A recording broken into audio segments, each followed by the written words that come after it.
In your opinion, how should Washington calibrate security guarantees for Ukraine, I mean military, political, and economic, to deter renewed aggression while avoiding a broader confrontation with Russia or escalation by third-party actors?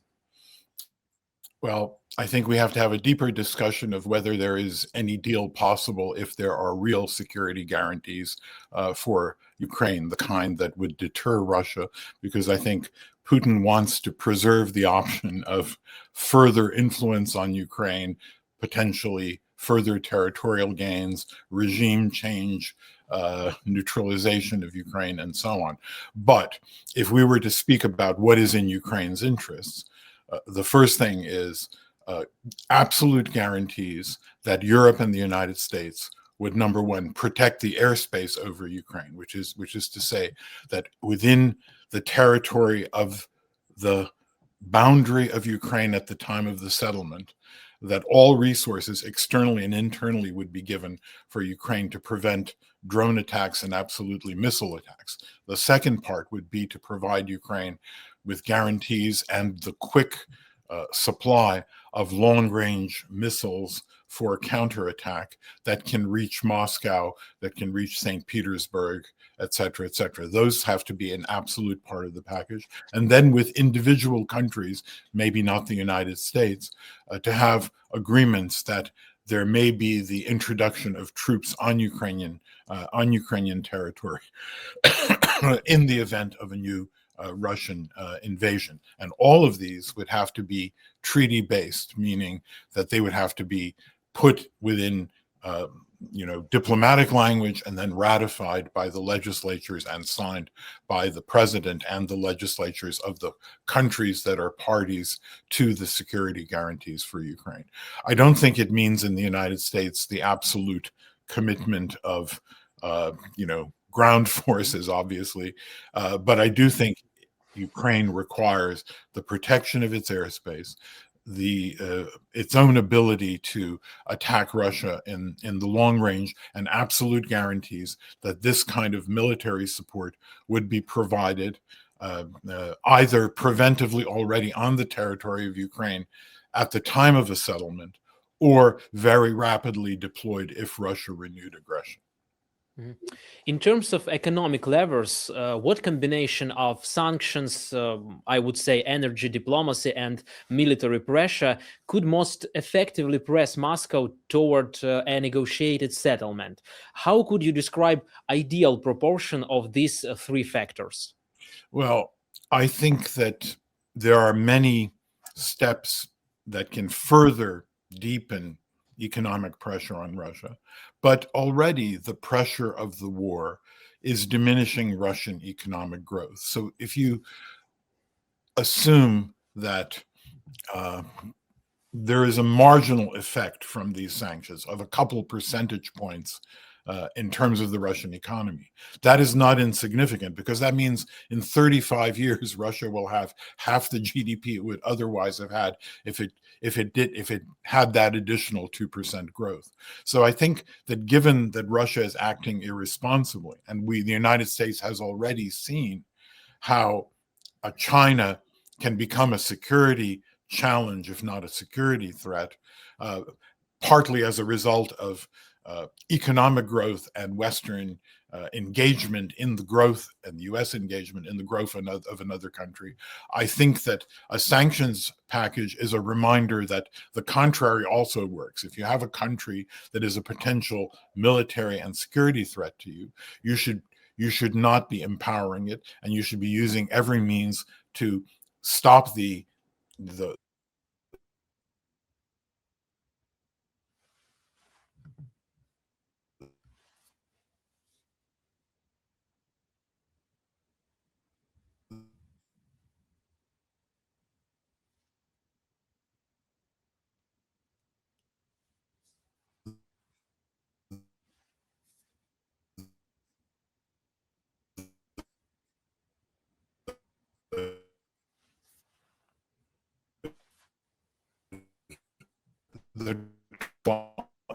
to reduce growth. The United States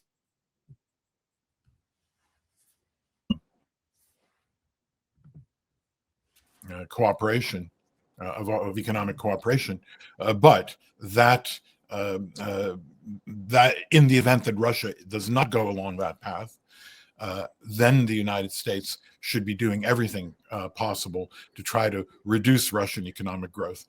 There are specific measures, more effective enforcement of the use of the shadow fleet, more effective restrictions on Russians traveling, more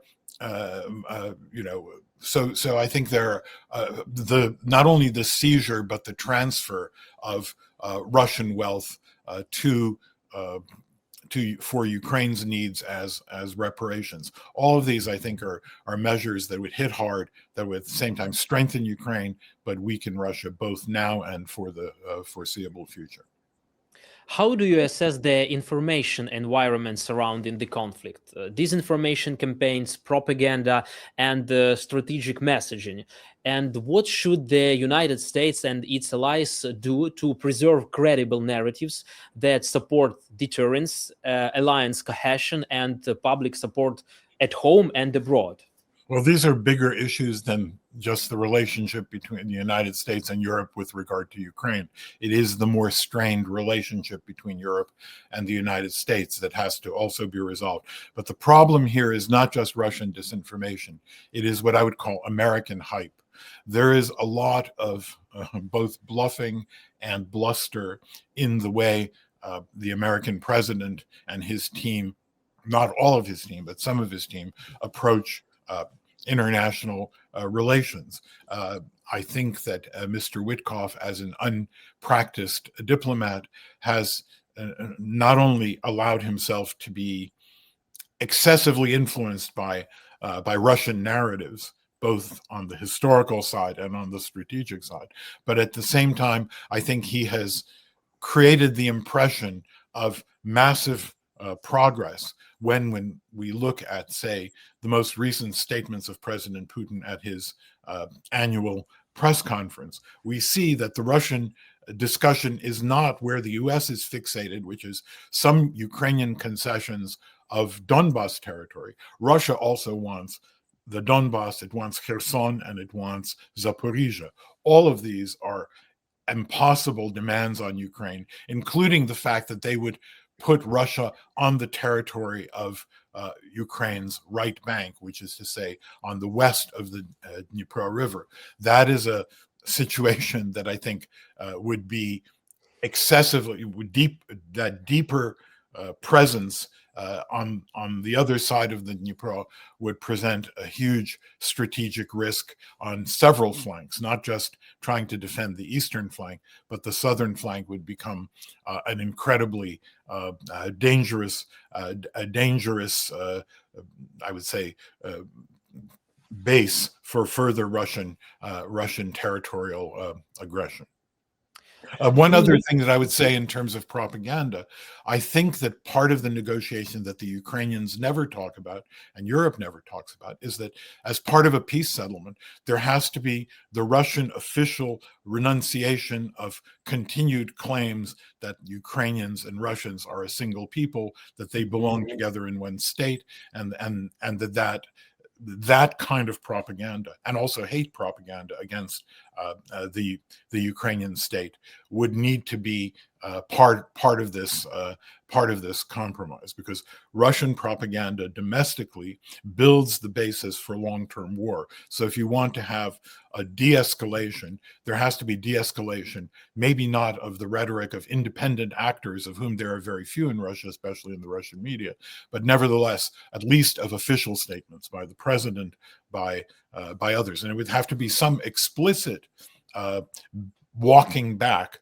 of saying that the relationship is now calm. Ukraine continue. Now we are ready to work with Ukraine as an independent state in borders that it may not be happy with, but we have no more territorial ambitions. All those kinds of things would have to be a part of this mix.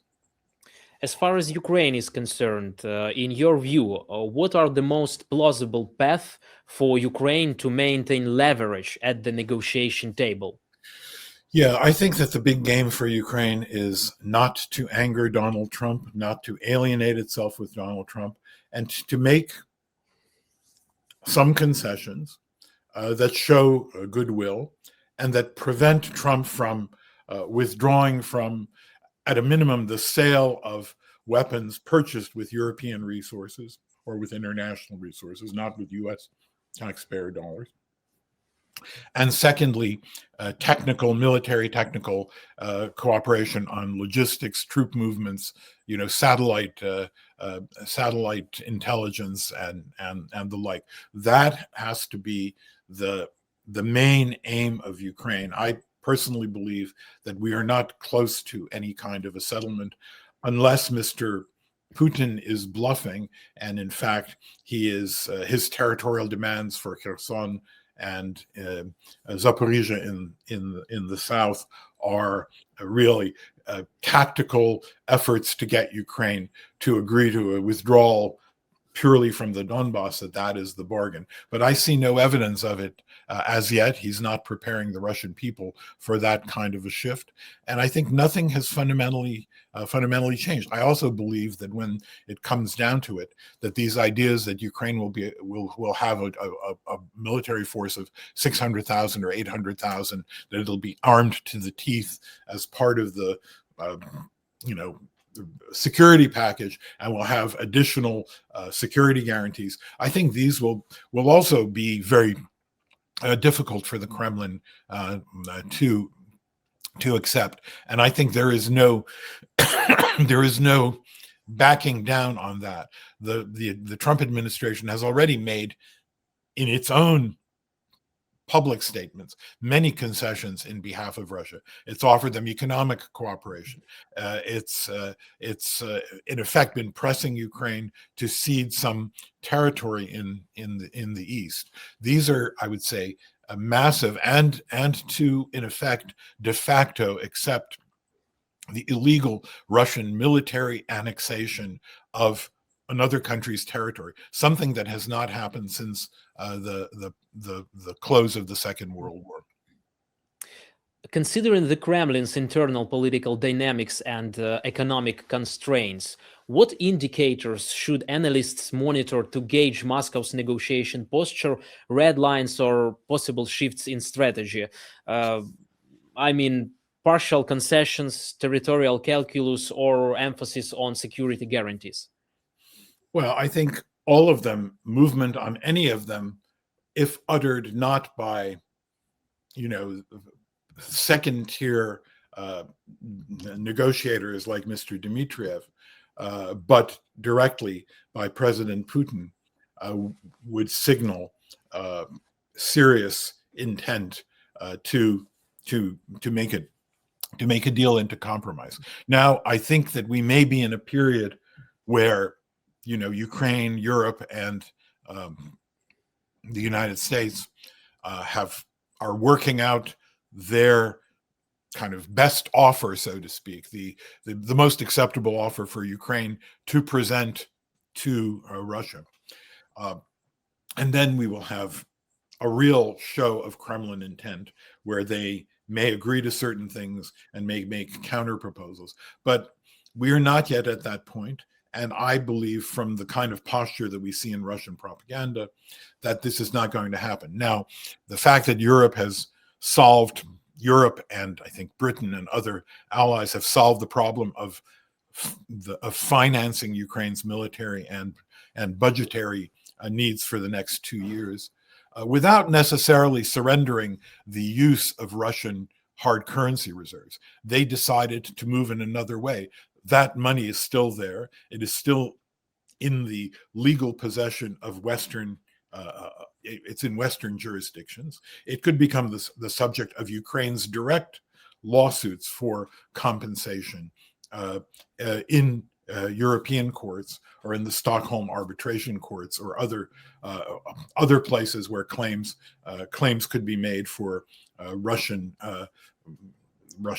theft of Ukrainian property, companies, resources, destruction of assets. So I think there is now, I've always felt that there are three pillars to get Putin to the bargaining table. One, that he would see that there is sufficient resources and that there is no division in Europe that will undermine adequate financing for Ukraine's war effort. So this decision by Europe and the fact that Britain and other countries outside of the EU decision are going to kick in additional tens of billions of dollars, that includes Japan and the United Kingdom and Canada, and maybe to some extent even the United States, the Congress may act in future years to give Ukraine additional resources. So that is one of the pillars. The second pillar is tightening economic pressure, and the third is giving Ukraine long-range capability to attack into the heart of Russia. Now, could be done all by the transfer of long-range weapons and the right of Ukraine to make considerable use of them. But this could also be the new development, which is the much more efficient use of the monies that Ukraine had heretofore been given, because Ukraine was getting second-rank weapons priced at modern replacement costs. So it was getting 30-year-old weapons.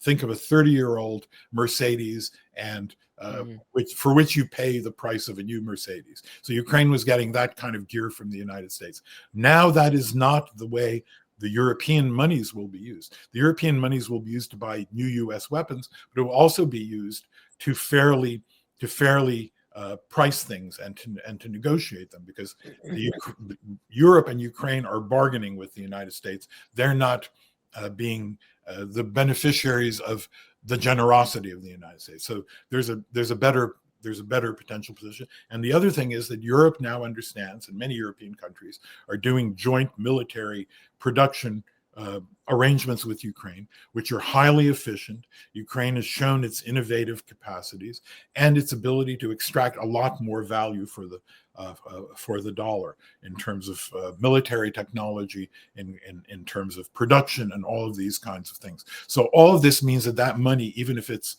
not financially a larger package than the former aid package of the United States and like-minded countries, the EU and such, that money goes a lot further along the way if it is if it is deployed in giving additional resources, particularly to Ukraine's private military and military technology sector. Ukraine has pursued strikes against Russian military and infrastructure. We understand what is the strategic calculus behind these actions from Kyiv's perspective. It's to drain economic and military power of Russia. But how should international stakeholders evaluate escalation risk and their signaling effect to adversaries and allies? I think the myth of escalation risk has been damaging of Ukraine's ability to fight its war. Ukraine has been willing to take on that risk. It has no other choice. It knows that if it is not given the resources to fight a war properly, that war could be a, quote, forever war, the kind of war that, in effect, Joe Biden's policies led to. And a forever war, because of Russia's population advantages, is not in the advantage of Ukraine. The attrition of human lives, the ongoing costs, and especially if this war of attrition occurs without the threat of reciprocity. In other words, if Russia is able to take out Ukraine's power grid, Ukraine's transportation grid, to make daily life in the heart of Ukraine miserable, Ukraine needs to have that identical capacity. And we know that Russia has historically bluffed about the use of tactical nuclear weapons. We know this, in fact, from the Chinese, who have made it very clear that this would be a deal breaker in terms of their, kind of their undeclared but clear support for Russia's behavior.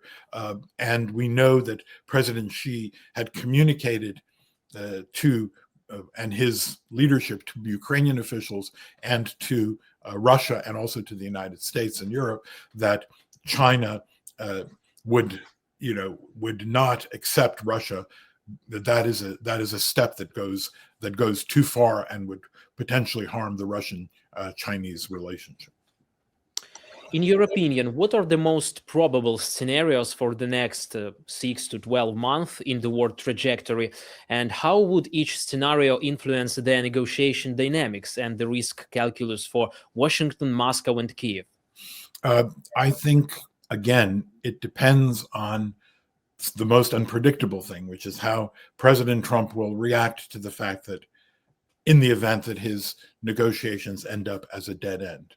If he decides, as there were signals several months ago before the Dmitriev charm offensive, that the U.S. was ready to escalate both economically and in terms of the seizure of Russian assets and in terms of giving Ukraine additional support, or at least allowing Europe to give Ukraine to take off the limits that are placed on long-range weapons and the tools that Ukraine really needs to fight this war. If that is the direction, then I think the dynamic becomes one that will eventually lead Putin to the bargaining table.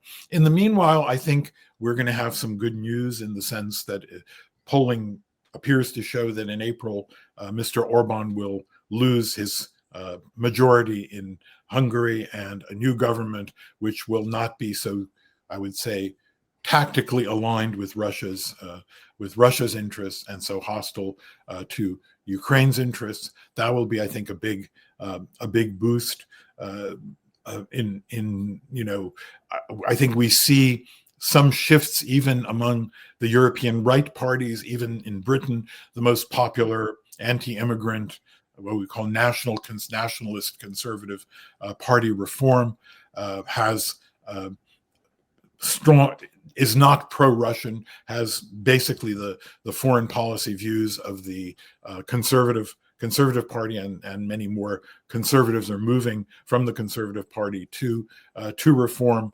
The head of their global, the advisor for Reform on Global Affairs, their coordinator, is a hawk on Ukraine. We see even Marine Le Pen having criticized President Trump for having cut off technical intelligence sharing for a short period a number of months ago. So, and obviously we see Giorgia Meloni. So this idea that Russia can break Europe apart and make gains, I don't think the next 6 to 12 months will be trending in Russia's favor. And in the United States, President Trump's political weakness, the fact that we new U.S.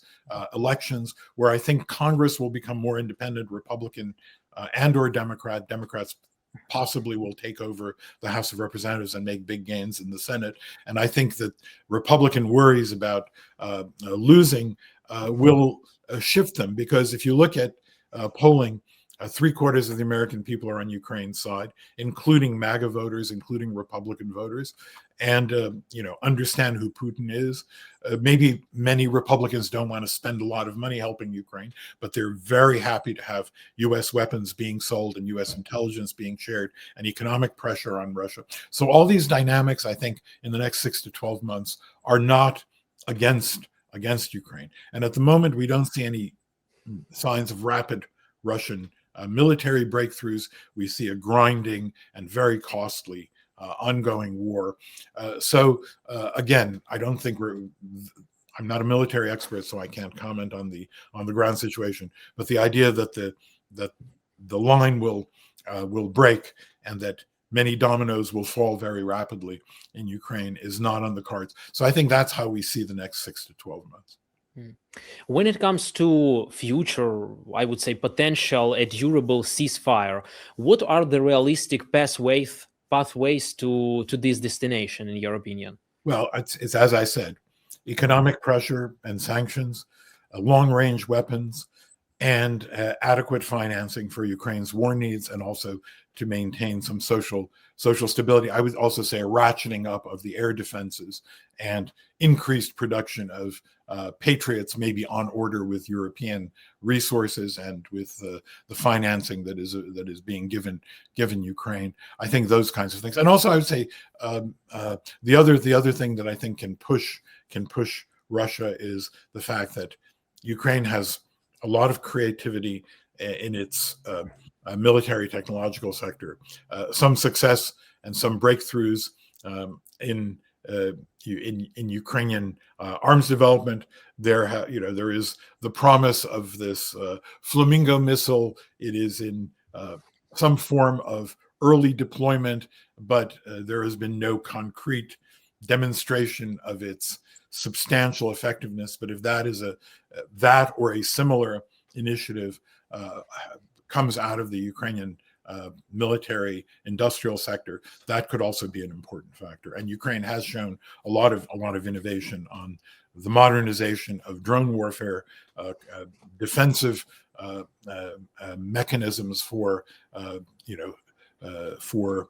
counter drone technologies. So breakthroughs in that area, maybe some of them sped up by this additional influx of financing from some of the European countries, that could be another factor in pushing Russia to the bargaining table. Adrian, thank you very much for your time, for this interview. My pleasure as always. Thank you. A pleasure as well. Yeah, goodbye.